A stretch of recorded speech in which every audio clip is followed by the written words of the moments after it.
Revision series को आगे बढ़ाते हुए आज हम लोग गास थ्योरम का रिवीजन करेंगे। गास थ्योरम में सबसे पहले हम लोग देखते हैं electric flux. What is electric flux?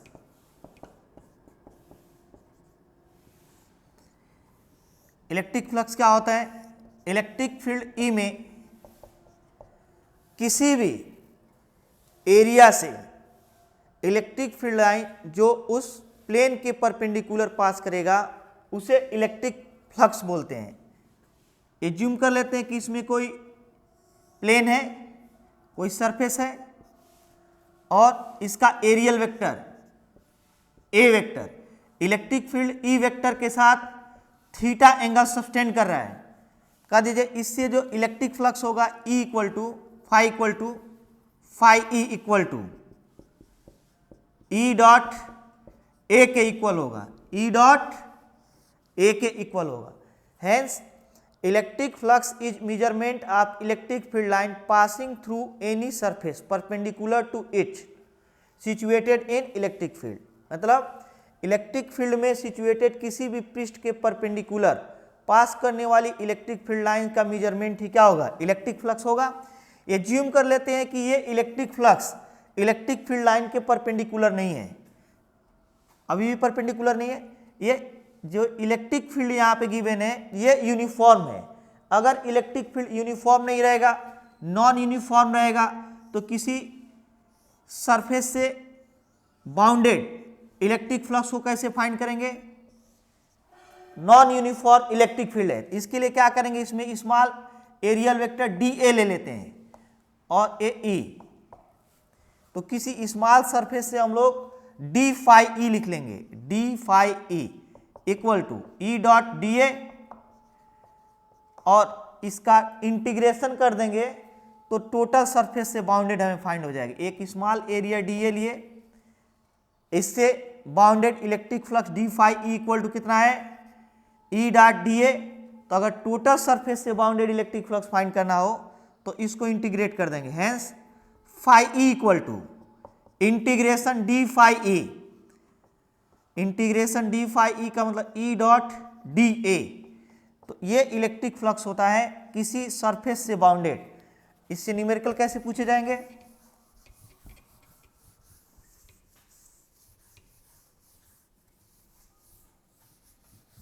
Assume कर लेते हैं यहां पर कोई सरफेस गिवन है और कह दे कि find electric flux bounded with a surface having area 2 metre square in perpendicular to x axis and situated in a electric field uniform electric field along x axis. Electric field किधर है? E along x axis, y axis and z axis. क्या given है? Given है कोई ऐसा plane है जो x axis के परपेंडिकुलर है। क्या है? एक्स एक्सिस के परपेंडिकुलर है। इसका एरिया कितना है? ए इक्वल टू 2 मीटर स्क्वायर। और ये गिवन है कि एक यूनिफॉर्म इलेक्ट्रिक फील्ड एग्जिस्ट कर रहा है यहाँ पे जो एक्स एक्सिस के अलोंग है। E इक्वल टू 3 न्यूटन पर कूलाम। दो इंफॉर्मेशन गिवन है, एक दिया है एरिया कैपिटल ए जो इस सरफेस का एरिया है या परपेंडिकुलर टू एक्स एक्सिस है, और एक electric field uniform electric field given है जो एक्स एक्सिस के अलोंग है। अब कह दिया जाए कि इस सरफेस से बाउंडेड इलेक्ट्रिक फ्लक्स कितना होगा? कितना? इसको हम क्या करेंगे? वेक्टर फॉर्म में लिख लेंगे। किस फॉर्म में लिख लेंगे? वेक्टर फॉर्म में। तो किसी भी प्लेन का जो एरियल वेक्टर होगा प्लेन के परपेंडिकुलर बाहर की ओर होगा। जैसे यहाँ पर ये सरफेस है तो यह अगर एक्स एक्सिस के परपेंडिकुलर है तो इसका एरियल वेक्टर इसके परपेंडिकुलर बाहर की ओर होगा ए वेक्टर। तो अगर हम लोग ए वेक्टर लिखे तो मैग्नीट्यूड इनटू डायरेक्शन, क्योंकि इसे हमें वेक्टर फॉर्म में लिखना है, मैग्नीट्यूड इनटू डायरेक्शन। मैग्नीट्यूड कितना गिवन है? 2। डायरेक्शन किधर होगा? एक्स एक्सिस के अलोंग, हेंस आई कैप। और यहां पे ई वेक्टर को भी अगर वेक्टर फॉर्म में लिखें तो मैग्नीट्यूड इनटू डायरेक्शन। मैग्नीट्यूड क्या है? 3 डायरेक्शन क्या है, आई कैप। तो यहां पे कह दिया जाए मैग्नेटिक फ्लक्स जो इलेक्ट्रिक फ्लक्स जो होगा ई डॉट ए होगा। क्या होगा, ई डॉट ए। ई की वैल्यू कितना गिवन है, 3 आई कैप डॉट 2 आई कैप, ये कितना हो जाएगा 6 न्यूटन मीटर स्क्वायर पर कूलम। इसका यूनिट जो होगा न्यूटन पर कूलम हो जाएगा, एरिया का क्या हो जाएगा, मीटर स्क्वायर। अगेन हम लोग देखते हैं, हो सकता है कि ऐसे गिवन ना देकर वेक्टर फॉर्म में ही दे दे, ई इक्वल टू दे दे 2 i cap plus 3 j cap minus 4 k cap, और क्या दे, ऐसा सरफेस है जिसका एरियल वेक्टर कैसे गिवन है, i cap minus j cap plus k cap. कह दे इस एरिया से बाउंडेड इलेक्ट्रिक फ्लक्स को फाइंड कीजिए। तो इलेक्ट्रिक फ्लक्स कैसे फाइंड करेंगे हम लोग, phi E equal to E dot A, E dot A. E कितना गिवन है, 2 i cap plus 3 j cap minus 4 k cap, और dot i cap minus j cap plus k cap. यहां से कितना हो जाए, आई के कोफिशिएंट का आई के साथ मल्टीप्लाई कर देंगे, जे के कोफिशिएंट का जे के साथ, और के कोफिशिएंट का के साथ। 2 minus 7 equal to minus 5, 5 E equal to हो जाएगा। स्केलर क्वांटिटी है, वेक्टर नहीं हो, ये दोनों वेक्टर है लेकिन क्या है, स्केलर क्वांटिटी है। नेक्स्ट हम लोग देखते हैं, और भी क्वेश्चन नहीं पूछ सकता है किस फॉर्म में। एज्यूम कर लेते हैं, कहेगा कोई इलेक्ट्रिक फील्ड ए है, ए यूनिफॉर्म इलेक्ट्रिक फील्ड है, इसमें कोई सिलेंडर सिचुएटेड है। तो इस सिलिंड्रिकल ऑब्जेक्ट के प्रत्येक सरफेस से हमें इलेक्ट्रिक फ्लक्स फाइंड करना है। इसका एक सरफेस ए है, दूसरा सरफेस ए है, तीसरा सरफेस ए कर्व सरफेस है। तो कह दिया जाए तीनों सरफेस से रिलेटेड इलेक्ट्रिक फ्लक्स कितने होंगे। तो यहां पे अगर हम इसका एरियल वेक्टर देखें तो ऑलवेज ए सिलेंडर है, इसका ए सरफेस है, तो इसका एरियल वेक्टर इसके परपेंडिकुलर बाहर की ओर होगा। तो A1 vector equal to, assume कर लेते ए है, तो इन दोनों के बीच का एंगल कितना है, 0 डिग्री, क्योंकि दोनों का हेड एक्स डायरेक्शन में है। तो φ1 कितना हो जाएगा, फर्स्ट सरफेस से बाउंडेड इलेक्ट्रिक फ्लक्स ई ए कॉस 0। क्यों, क्योंकि ई डॉट ए होता है, ई डॉट ए का मतलब ई ए कॉस थीटा। तो φ1 इक्वल टू हो जाएगा यहाँ पे ई ए। सेकेंड सरफेस का एरियल वेक्टर बनाया तो किधर जाएगा, perpendicular to plane outward direction में, इधर आएगा। A2 इक्वल टू, इसका भी एरिया ए के इक्वल होगा, लेकिन ई वेक्टर राइटवर्ड डायरेक्शन में जबकि ए वेक्टर लेफ्टवर्ड डायरेक्शन में, दोनों के बीच का एंगल कितना हो जाएगा, 180 डिग्री। कितना हो जाएगा, एक राइट डायरेक्शन में एक लेफ्ट डायरेक्शन में। तो सेकेंड सरफेस से बाउंडेड इलेक्ट्रिक फ्लक्स φ2 बराबर क्या हो जाएगा, ई ए कॉस 180 डिग्री, ई ए कॉस 180 डिग्री माइनस 1 हो जाए तो माइनस ई ए हो जाएगा। और जो थर्ड पॉइंट है वो कर्व पार्ट है, कर्व पार्ट पे इलेक्ट्रिक फील्ड हमेशा क्या होगा, परपेंडिकुलर होगा, इधर ही होगा राइट डायरेक्शन में, और इसका जो एरियल वेक्टर होगा वो परपेंडिकुलर टू प्लेन और सरफेस होगा। तो A3, अब E और A3 के बीच का एंगल कितना है, 90 डिग्री। तो थर्ड सरफेस से बाउंडेड इलेक्ट्रिक फ्लक्स φ3 बराबर क्या लिखेंगे, EA3 cos 90 degree. cos 90 degree कितना होता है, 0। तो इस प्रकार इलेक्ट्रिक फ्लक्स इक्वेशन आ सकते हैं। अब नेक्स्ट हम लोग देखते हैं गॉस थ्योरम क्या होता है।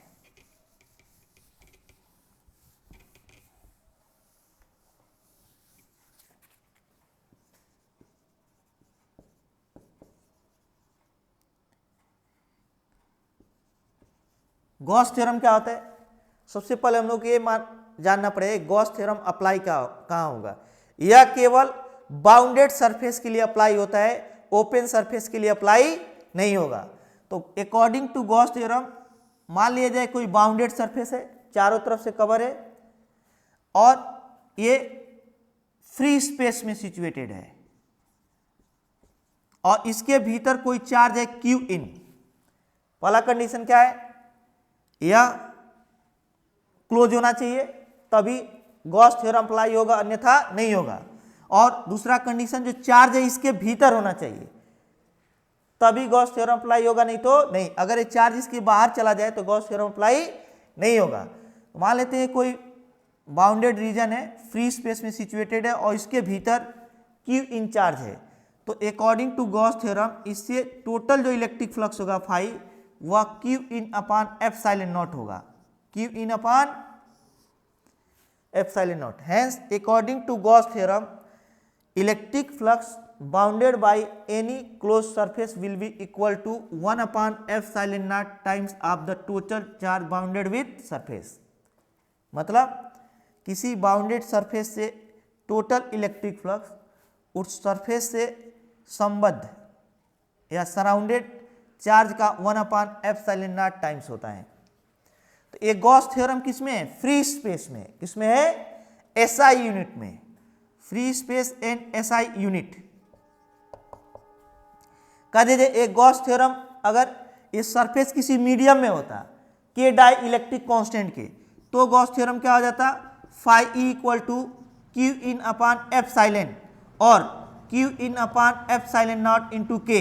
जब भी मीडियम में कोई सरफेस आ जाएगा तो वहां पे उसके डाई इलेक्ट्रिक कांस्टेंट को एप्सिलॉन नॉट से मल्टीप्लाई करेंगे और ओनली एप्सिलॉन नॉट लिखेंगे। ये भी एसआई यूनिट में, ये फ्री स्पेस में है और वैक्यूम, और ये कहां पे है? मीडियम में है, एसआई यूनिट।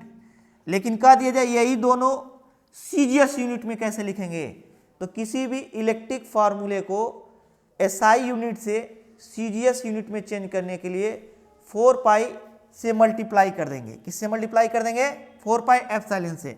तो कह दिया जाए यहाँ पे अगर ये फॉर्मूला हमें किस में लिखना हो? सीजीएस में, सीजीएस में, तो 4 पाई एप्सिलॉन नॉट से मल्टीप्लाई कर देंगे, q in into 4 pi epsilon nought upon क्या यहाँ पे आ जाएगा? एप्सिलॉन एप्सिलॉन एप्सिलॉन कैंसिल हो जाएगा, कितना आ जाएगा? 4 पाई क्यू इन। इसमें भी अगर हमें किस में चेंज करना हो? सीजीएस यूनिट में, तो सीजीएस यूनिट में चेंज करने के लिए 4 पाई एप्सिलॉन नॉट से मल्टीप्लाई कर देंगे, एप्सिलॉन एप्सिलॉन कैंसिल हो जाएगा, किस में चेंज हो जाएगा? सीजीएस में।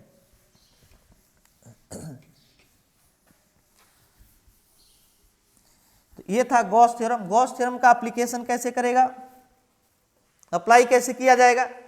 एज्यूम कर लेते हैं कोई पॉइंट चार्ज है और पॉइंट चार्ज से स्मॉल आर डिस्टेंस पर हमें इलेक्ट्रिक फील्ड फाइंड करना है। क्या फाइंड करना है? तो क्या करेंगे, इस पॉइंट से एक गासियन सरफेस ड्रा करेंगे। ये इमेजिनरी सरफेस होता है और ऐसे ड्रा करेंगे कि ये जो चार्ज है यह गासियन सरफेस के एवरी पॉइंट से इक्वल डिस्टेंस पे हो, सिमेट्रिकल हो। तो कैसे ड्रा करेंगे? एक स्फीयर ड्रा कर देते हैं यहां से। ये पॉइंट चार्ज है, इस पॉइंट चार्ज के कारण पॉइंट पी पर हमें इलेक्ट्रिक फील्ड फाइंड करना है। तो इसके लिए हम लोग यहां से एक गासियन सरफेस ड्रा करेंगे। यह एक इमेजिनरी सरफेस होता है और यहाँ पे एक स्मॉल सरफेस ले लेंगे डी ए, और स्मॉल सरफेस लेंगे तो इसका areal vector perpendicular to plane D A बाहर की ओर होगा। यहाँ पे क्यू के कारण इलेक्ट्रिक फील्ड, ये positive charge electric field line को इमर्ज करेगा, तो यहाँ इलेक्ट्रिक फील्ड किधर जाएगा?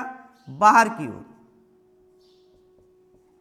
तो सिंस ये सरफेस हर जगह आर डिस्टेंस पे ही होगा क्यू चार्ज से, तो हर जगह electric field perpendicular to plane E ही होगा।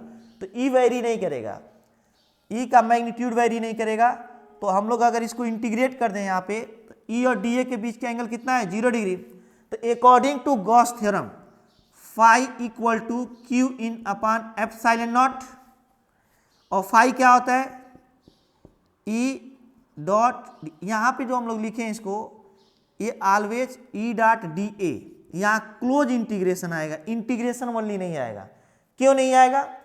क्योंकि अभी अभी बोले हम लोग डिफिनीशन में पढ़े हैं कि एक गॉस थ्योरम केवल क्लोज सरफेस के लिए अप्लाई होगा, ओपन के लिए नहीं। तो यहाँ पे इंटीग्रेशन तो करेंगे phi equal to E dot D A, लेकिन यह क्लोज इंटीग्रेशन होगा। क्या होगा? यह इंडिकेट करेगा कि ये गॉस थ्योरम केवल क्लोज सरफेस के लिए अप्लाई है, ओपन सरफेस के लिए नहीं अप्लाई है। तो क्यू इन कितना है? क्यू, इसके भीतर कुल चार्ज कितना है? Q upon epsilon naught E dot D A. E D A cos 0 degree, क्योंकि ई और डी ए के बीच का एंगल 0 डिग्री है, क्यू अपान एप्सिलॉन नॉट। तो यहाँ से ई को बाहर कर दें तो integration D A equal to Q upon epsilon naught E. Integration D A कितना होता है, एक स्फीयर है, स्फीयर का सरफेस एरिया क्या होता है 4 pi r square equal to Q upon epsilon nought. यहाँ से ई फाइंड करेंगे तो 1/4 pi epsilon not q upon r square. 4 pi r square के नीचे भेज देते हैं तो इक्वल टू, हम लोग जानते भी हैं किसी भी पॉइंट चार्ज के कारण इससे स्मॉल आर डिस्टेंस पे इलेक्ट्रिक फील्ड का मैग्नीट्यूड इतना होता है। नेक्स्ट हम लोग देखते हैं electric field due to hollow sphere. Hollow sphere, तो होलो स्फीयर की वजह से क्या होगा,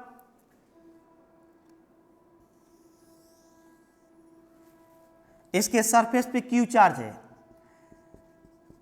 यूनिफॉर्मली डिस्ट्रीब्यूटेड है स्मॉल क्यू चार्ज। या तो ये होलो स्फीयर होगा तो नॉन कंडक्टर होगा, और अगर कंडक्टर ले लेंगे तो होलो भी हो सकता है और सॉलिड भी हो सकता है। अगेन मैं रिपीट कर रहा हूं, अगर ये होलो है और सरफेस को, अगर चार्ज को इसके आउटर सरफेस पे डिस्ट्रीब्यूट करना है तो इसे नॉन कंडक्टर लेना पड़ेगा, या कंडक्टर होगा तो ये होलो भी हो सकता है सॉलिड भी हो सकता है। क्यों, क्योंकि कंडक्टर पे जब भी चार्ज देंगे तो वह अपने बाहरी सरफेस पे चला जाता है। क्यों चला जाता है, क्योंकि दो पॉजिटिव चार्ज के बीच रिपल्सिव फोर्स लगेगा, ऑलवेज ये दूर जाना चाहेंगे। अब कंडक्टर का मतलब ये होता है जिसमें चार्ज कंडक्ट कर सकें, तो एक दूसरे से दूर जाकर कहाँ पे रुकेंगे, सरफेस पर। तो ये जो लिखे होलो स्फीयर, ये नॉन कंडक्टर होगा, होलो non conductor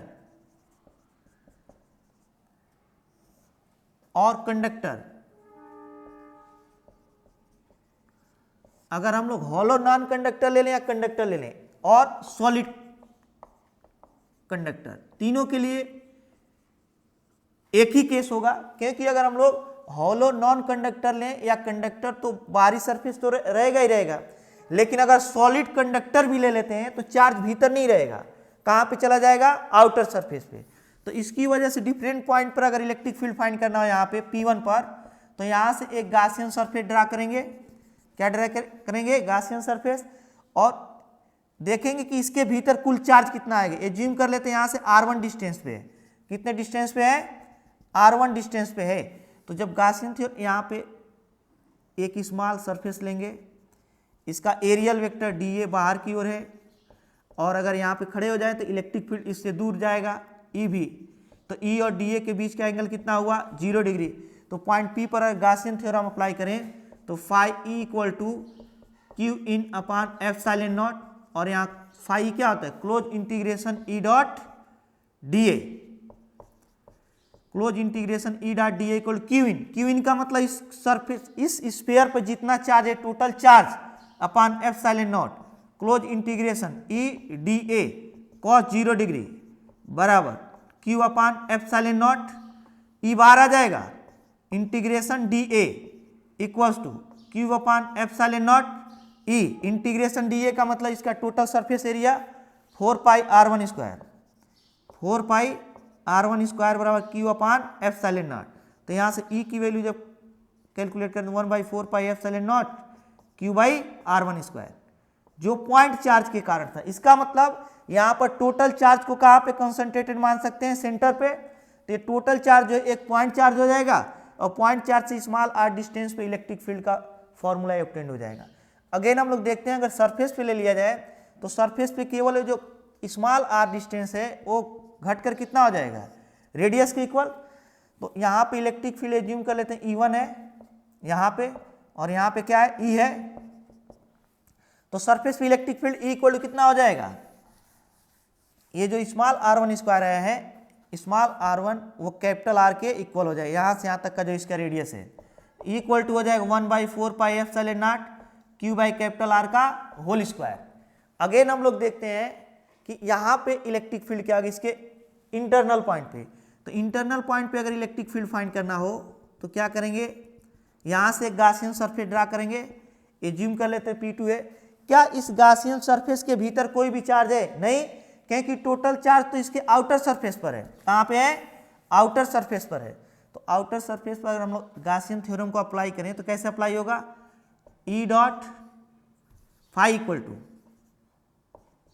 Q in upon epsilon naught close integration E dot D A equal to Q in zero है, जीरो अपॉन एफ, क्योंकि इसके भीतर कोई भी चार्ज नहीं, सारा चार्ज तो बाहर है, तो ये ई भी कितना हो जाएगा? जीरो। इसका मतलब हॉलो स्फीयर के भीतर इलेक्ट्रिक फील्ड क्या होता है? जीरो होता है। सरफेस पे होगा, एक्सटर्नल पॉइंट पे भी होगा। अब अगर हम लोग ग्राफ ड्रा करें हॉलो स्फीयर के लिए तो ग्राफ कैसा ऑब्टेन्ड होगा? देखते हैं हम लोग। ये हॉलो स्फीयर है,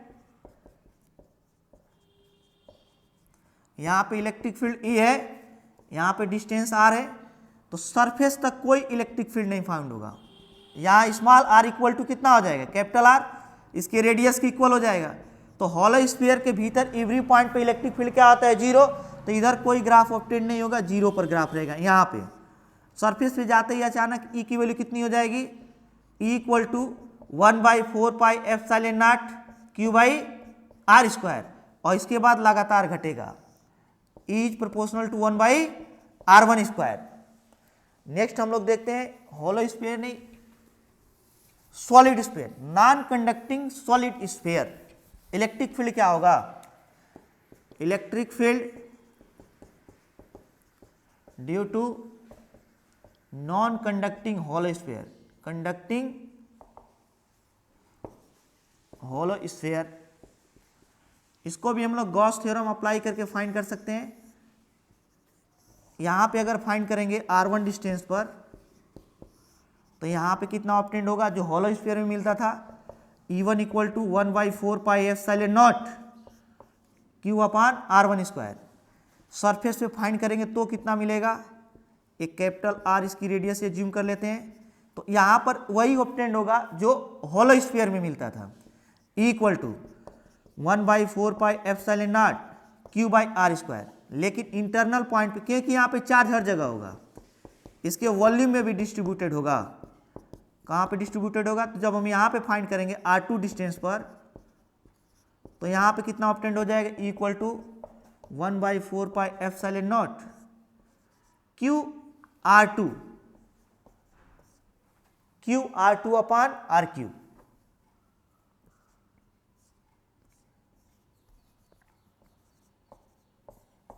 अगर हम इसके इंटरनल पॉइंट पे electric intensity of electric field find करें तो कितना हो जाएगा? 1/4 pi epsilon not Q r2 upon R Q. और अगर यहाँ पे r2 यहाँ पे आ जाए तो r2 और कम हो जाएगा, यहाँ पे r2 और कम हो जाएगा, यहाँ पे r2 केवल इतना बचेगा, यहाँ पे r2 क्या हो जाएगा? जीरो। तो सेंटर पर अगर इलेक्ट्रिक फील्ड ई फाइंड किया जाए तो r2 जीरो होने की वजह से क्या हो जाएगा? जीरो हो जाएगा। ई कहाँ पे जीरो होगा? सेंटर पे। सेंटर पे ई क्यों जीरो होगा? क्योंकि r2 क्या हो जाएगा? जीरो हो जाएगा। तो ए होगा electric field due to non conducting sphere. Hollow sphere के भीतर एवरी पॉइंट पे ई जीरो होता था, लेकिन सॉलिड नॉन कंडक्टिंग स्फीयर के भीतर केवल सेंटर पे इलेक्ट्रिक फील्ड जीरो होगा, अदर पॉइंट पे इलेक्ट्रिक फील्ड फाइंड किया होगा। तो अगर हम लोग इसके लिए ग्राफ ड्रा करें तो ग्राफ कैसा मिलेगा? या वाई एक्सिस पे इलेक्ट्रिक फील्ड ले लेते हैं, एक्स एक्सिस पे डिस्टेंस आर ले लेते हैं। यहाँ पे कौन सा स्फीयर बनेगा? सेंटर पे जीरो होगा ई, उसके बाद ई जो होगा लीनियर रूप से बढ़ेगा, ई इज प्रोपोर्शनल टू r2, अभी हम लोग फार्मूला लिखे थे। उसके बाद लगातार घटेगा, E is proportional to 1/r1 square. ये नॉन कंडक्टिंग हॉलो स्फीयर था। अब हम लोग देखते हैं electric field due to a linear charge of infinite length. कितने लेंथ का होगा? इनफाइनाइट लेंथ का। इधर भी इनफाइनाइट तक, इधर भी इनफाइनाइट। इस पर चार्ज यूनिफॉर्मली डिस्ट्रीब्यूटेड है। इलेक्ट्रिक फील्ड इससे स्मॉल r डिस्टेंस पे फाइंड करना है, पॉइंट P पे। तो हम लोग गॉसियन थ्योरम का यूज करके जब फाइंड करते हैं, इस पर लीनियर चार्ज डेंसिटी क्या होता है? Lambda equal to Q by L. Per unit length पे चार्ज कितना है? पर यूनिट लेंथ पर चार्ज कितना, उसे बोलते हैं लीनियर चार्ज डेंसिटी। तो ये ज्यूम कर लेते हैं कि एक लीनियर चार्ज है इनफाइनाइट लेंथ का, इस पर चार्ज यूनिफॉर्मली डिस्ट्रीब्यूटेड है, और लीनियर चार्ज डेंसिटी कितना गिवन है, लैम्डा गिवन है, कितना गिवन है, लैम्डा। तो इससे स्मॉल आर डिस्टेंस पर जब गॉसियन थ्योरम का एप्लीकेशन करके ई फाइंड करेंगे, ई ऑब्टेन होता है lambda upon 2 pi epsilon naught into R. यहाँ पे अगर ई और आर के बीच ग्राफ ड्रा किया जाए तो क्या होगा, ई एंड आर, जैसे जैसे आर बढ़ेगा वैसे वैसे ई, रेक्टेंगुलर हाइपरबोला मिलेगा। इसका मतलब अगर लीनियर चार्ज से दूर जाते जाएंगे तो इलेक्ट्रिक फील्ड इंटेंसिटी घटती जाएगी। नेक्स्ट हम लोग देखते हैं electric field intensity due to charge sheet. ये चार्ज शीट क्या होता है, अगर कोई नॉन कंडक्टिंग सरफेस है जैसे व्हाइट बोर्ड है तो इसके एक सरफेस पे चार्ज दे दिया जाएगा तो इसी पे रुका रहेगा, उसके ऑपोजिट साइड में चार्ज नहीं जाएगा, तो इसे बोलते हैं चार्ज शीट बोलेंगे। जिसके एक ही सरफेस पे कोई भी प्लेन होगा तो उसके दो सरफेस होंगे, तो इसके एक ही सरफेस पे चार्ज रहेगा, इसके एक ही सरफेस पर चार्ज रहेगा। तो मान लेते हैं इस पर charge density, surface charge density कितना है, surface charge density equal to sigma, कितना है, सिग्मा। तो इससे आर डिस्टेंस पे अगर हम लोग इलेक्ट्रिक फील्ड इंटेंसिटी ई फाइंड करें तो कितना ऑब्टेन होता है, सिग्मा अपान 2 एप्सिलॉन नॉट। इसमें आर नहीं आता है, इसका मतलब जो चार्ज शीट रहेगा ये केवल फाइनाइट लेंथ का नहीं रहता, इसका एक्सपेंशन इनफाइनाइट रहता है, बहुत बड़ा चार्ज शीट रहता है, और ये डिस्टेंस होता है स्मॉल होता है, बहुत ज़्यादा स्मॉल होता है।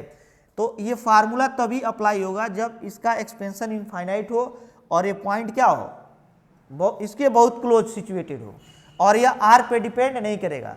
तो किसी भी चार्ज शीट की वजह से electric field E equal to कितना होगा, सिग्मा अपान 2 एप्सिलॉन नॉट। अगर शीट पॉजिटिवली चार्ज है तो इलेक्ट्रिक फील्ड इससे दूर जाएगा, और अगर यह निगेटिवली चार्ज है, कैसे चार्ज है, निगेटिवली, तो इलेक्ट्रिक फील्ड इसकी ओर आएगा ऐसे, इसकी डायरेक्शन तब इधर हो जाएगा, ई की direction, sigma upon 2 epsilon not. ये डिस्टेंस पे डिपेंड नहीं करेगा। तो अगर हम लोग ई और आर के बीच ग्राफ ड्रा करें, ई और आर के बीच, तो ई को वाई एक्सिस पे ले लेते हैं, आर को एक्स एक्सिस पे, तो ई कांस्टेंट हो जाएगा, भले ही आर बढ़ेगा लेकिन ये हर जगह कितना मिलेगा, sigma upon 2 epsilon naught. R equal to 0 है तो भी sigma upon epsilon naught, R equal to 1 metre है तो भी sigma upon 2 epsilon naught, R equal to 2 metre कर देंगे तभी हाइट इक्वल है, आर इक्वल टू 3 मीटर कर देंगे, मतलब ग्राफ क्या हो जाएगा, आर एक्सिस के पैरेलल ऑब्टेंड होगा।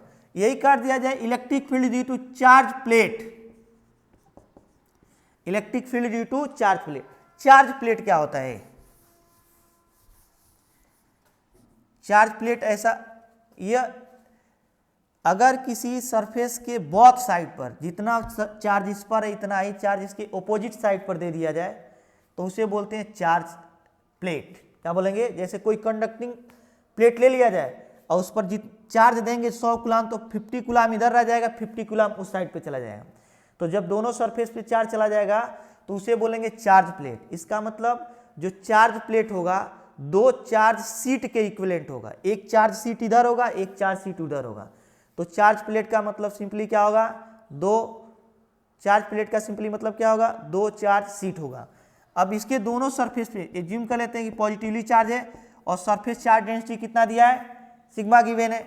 अब क्या दिया जाए यहाँ पे, इससे स्मॉल आर डिस्टेंस पे, कितने डिस्टेंस पे, आर डिस्टेंस पर इलेक्ट्रिक फील्ड कितना होगा, तो electric field E equal to sigma upon epsilon naught, half नहीं होगा, only sigma upon epsilon naught. अगर ये पॉजिटिव प्लेट है तो इलेक्ट्रिक फील्ड इससे दूर जाएगा, और अगर यह निगेटिव प्लेट कर दिया जाए, कौन सा प्लेट कर दिया जाए, निगेटिव प्लेट, तो इलेक्ट्रिक फील्ड इसकी ओर आ जाएगा, ई की डायरेक्शन इधर होगा। और ग्राफ अगर ड्रा करें तो ई और आर के बीच, क्या ये आर पे डिपेंड कर रहा है, नहीं डिपेंड कर रहा है, ई एंड आर। तो यहां पे इसका जो ग्राफ होगा ये sigma upon epsilon not constant होगा। ये प्लेट है चार्ज प्लेट, और जो शीट था इसका जस्ट हाफ था, कितना था, सिग्मा अपान 2 एप्सिलॉन नॉट, ये शीट था, क्या था, शीट। तो शीट के लिए जो ग्राफ मिलेगा, इलेक्ट्रिक फील्ड मिलेगा वो भी कांस्टेंट होगा, प्लेट के लिए जो होगा वो भी कांस्टेंट होगा, लेकिन प्लेट के लिए जो इलेक्ट्रिक फील्ड ऑब्टेन होगा उसका मैग्नीट्यूड शीट के कंपैरिजन में 2 टाइम्स होगा। कितना होगा? 2 टाइम्स होगा। अब हम लोग देखते हैं अगर 2 प्लेट ले लिए जाए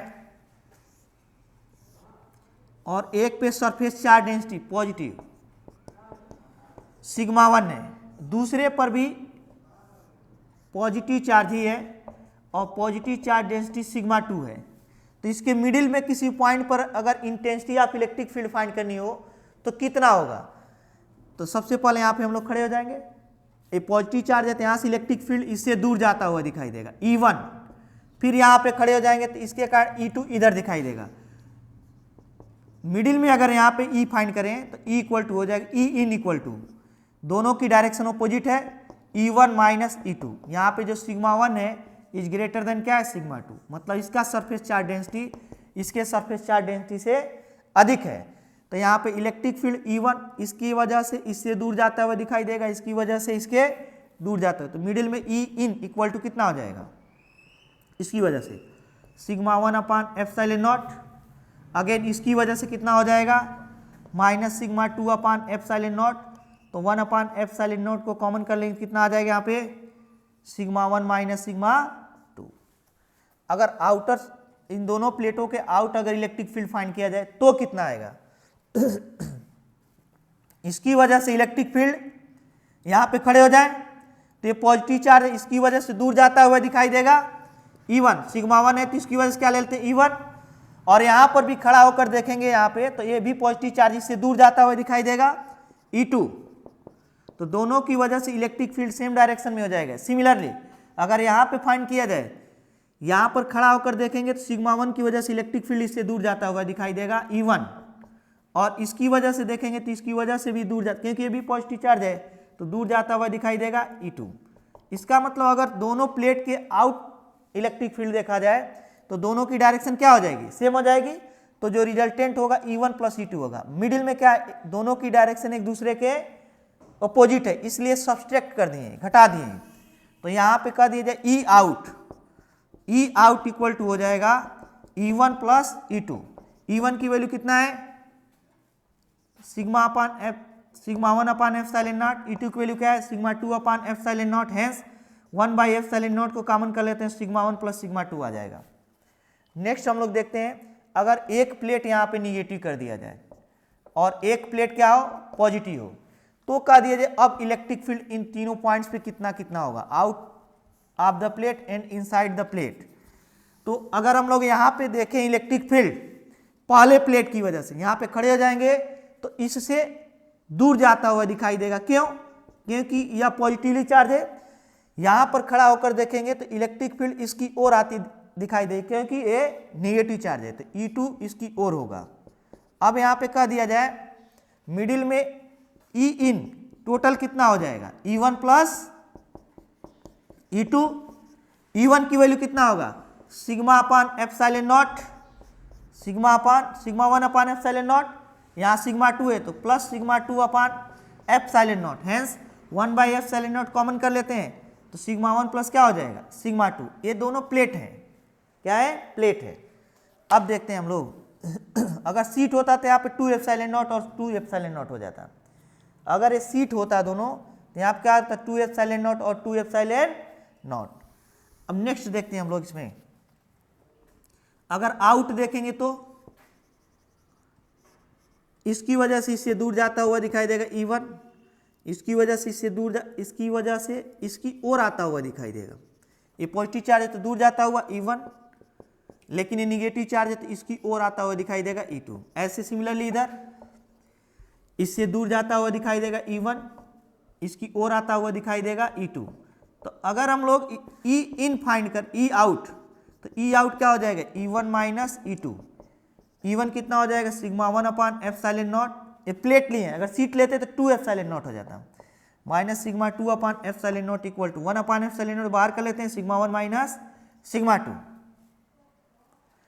तो इस प्रकार हम लोग अगर कोई प्लेट दिया हो तो सिग्मा अपान एप्सिलॉन नॉट लिखेंगे, अगर सीट दिया तो सिग्मा अपान 2 एप्सिलॉन नॉट, और इसके आउटसाइड में या इनसाइड में हम लोग intensity of electric field find कर सकते हैं। नेक्स्ट हम लोग देखते हैं तो ये था electric field due to different bodies. और एक गास थ्योरम के एप्लीकेशन से हम लोग पढ़े थे, लेकिन यहाँ पे केवल रिवीजन है इसलिए केवल फॉर्मूला समझाया गया है। अब नेक्स्ट हम लोग देखते हैं कि अगर हमें इलेक्ट्रिक पोटेंशियल लिखना हो तो कैसे लिखेंगे। हॉलो स्फीयर की वजह से, हॉलो स्फीयर की वजह से इलेक्ट्रिक पोटेंशियल क्या होगा यहाँ पे, R1 डिस्टेंस पे, इस पर Q1 चार्ज है टोटल। तो यहाँ पे जब हम इलेक्ट्रिक फील्ड फाइंड करते हैं, इलेक्ट्रिक पोटेंशियल कहाँ से किससे फाइंड करते हैं, equal to minus dV upon dr। तो dV इक्वल टू कितना हो जाएगा, minus E into D R. इसको जब हम लोग इंटीग्रेट करते हैं तो डिफरेंट बॉडीज की वजह से हम लोग को इलेक्ट्रिक पोटेंशियल की वैल्यू फाइंड हो जाती है, क्योंकि हम लोग गॉस थ्योरम से E फाइंड कर लेते हैं। जब गॉस थ्योरम से E फाइंड हो जाता है तो हम लोग इसका इंटीग्रेशन करके हम लोग डिफरेंट बॉडीज की वजह से इलेक्ट्रिक पोटेंशियल भी फाइंड कर लेते हैं। तो यहाँ पे हम लोग बस ये जान जाते हैं कि कितना कितना वैल्यू होता है इसका। तो यहाँ पे जो outside the sphere V equal to होगा 1/4 pi epsilon naught Q by R1। अगर ये रेडियस कैपिटल R है और यहाँ पे फाइंड किया जाए यहाँ पे, तो यहाँ पे V इक्वल टू कितना होगा 1/4 pi epsilon naught Q by capital R। और इनसाइड द सरफेस फाइंड किया जाए तो भी इक्वल होता है। अगर हॉलो स्फीयर है तो V equal to 1/4 pi epsilon naught Q by R। अगर हॉलो स्फीयर है तो जितना इसके सरफेस पे इलेक्ट्रिक पोटेंशियल होगा उतना ही इसके इनसाइड पॉइंट पे भी होंगे। अगर यहाँ पे 20 वोल्ट है तो यहाँ भी 20 वोल्ट होगा, यहाँ भी 20 वोल्ट होगा, 20 वोल्ट होगा, 20 एवरी पॉइंट पे 20 वोल्ट होगा। तो इसके लिए अगर हम लोग ग्राफ ड्रा करें, V को y एक्सिस पर और R को x एक्सिस पर ले ले, हॉलो स्फीयर है तो इसके भीतर एवरी पॉइंट पे V क्या होगा, कांस्टेंट होगा। कितनी वैल्यू है इसकी 1/4 pi epsilon naught Q by R, यहां तक, यहां से लेकर यहां तक कांस्टेंट। इसके बाद क्या होगा, rectangular hyperbola V is proportional to 1/R1। Again हम लोग देखते हैं अगर ये सॉलिड स्फीयर होता, सॉलिड नॉन कंडक्टिंग स्फीयर, तो इलेक्ट्रिक फील्ड कितना होता,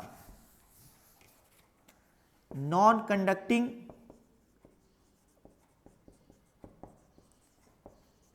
solid sphere, non conducting solid sphere.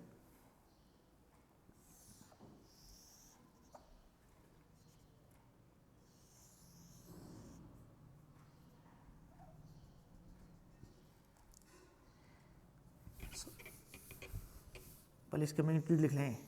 यहाँ पे चार्ज इसके होल वॉल्यूम में डिस्ट्रीब्यूट होगा। तो अगर हम यहाँ इसके आउटर पॉइंट पे लिखना चाहें तो जितना होलो के लिए था उतना ही होगा R1 डिस्टेंस पर 1/4 pi epsilon naught Q by R1। अगर सरफेस पे लिखेंगे तो सेम होगा जितना होलो में होता था 1/4 pi epsilon naught Q by capital R। लेकिन अगर इनसाइड पॉइंट पे लिखें यहाँ पे R2 डिस्टेंस पे सेंटर से, तो यहाँ पे V इक्वल टू हो जाएगा 1/4 pi epsilon naught Q 3R square minus R2 square upon 2R पर Q। जबकि हॉलो स्फीयर में जितना सरफेस पर होता है उतना ही इसके इनसाइड पॉइंट पे होता है, लेकिन अगर सॉलिड नॉन कंडक्टिंग स्फीयर है तो जितना सरफेस पे होगा उतना यहाँ पे नहीं होगा बल्कि डिफरेंट होगा। इसको कैसे फाइंड करेंगे, 1/4 pi epsilon naught Q 3R square minus R2 square upon 2R पर Q। अगर इसके सेंटर पे चला जाए, सेंटर पे R2 क्या हो जाएगा, घटते घटते घटते घटते 0 हो जाएगा। तो सेंटर के लिए अगर लिखें तो V सेंटर इक्वल टू हो जाएगा 1/4 pi epsilon naught Q 3R square minus 0 हो जाएगा अपॉन 2R क्यूब। तो यहाँ से हो जाएगा एक R और R कैंसिल हो जाएगा, ये 3/2 को पहले कर लेते हैं तो यहाँ बच जाएगा 1/4 पाई एप्सिलॉन नॉट Q बच जाएगा और एक R बच जाएगा। तो ये इलेक्ट्रिक फील्ड कहाँ पे, सरफेस पे है, 3/2 V सरफेस, V सेंटर जो होगा उस सरफेस का कितना टाइम्स हो जाएगा, 3/2 टाइम्स। तो अगर ग्राफ ड्रा किया जाए नॉन कंडक्टिंग सॉलिड स्फीयर के लिए और उसके सेंटर से डिस्टेंस और इलेक्ट्रिक पोटेंशियल के बीच, तो कैसा ग्राफ ऑब्टेन्ड होगा,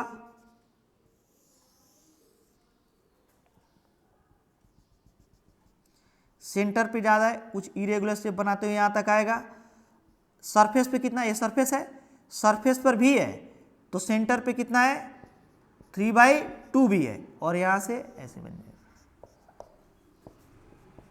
तो ये नॉन कंडक्टिंग सॉलिड स्फीयर के लिए V और R के बीच ग्राफ ऑब्टेन्ड होगा। इसमें सेंटर पे जो इलेक्ट्रिक पोटेंशियल होगा सरफेस का 3/2 टाइम्स होगा।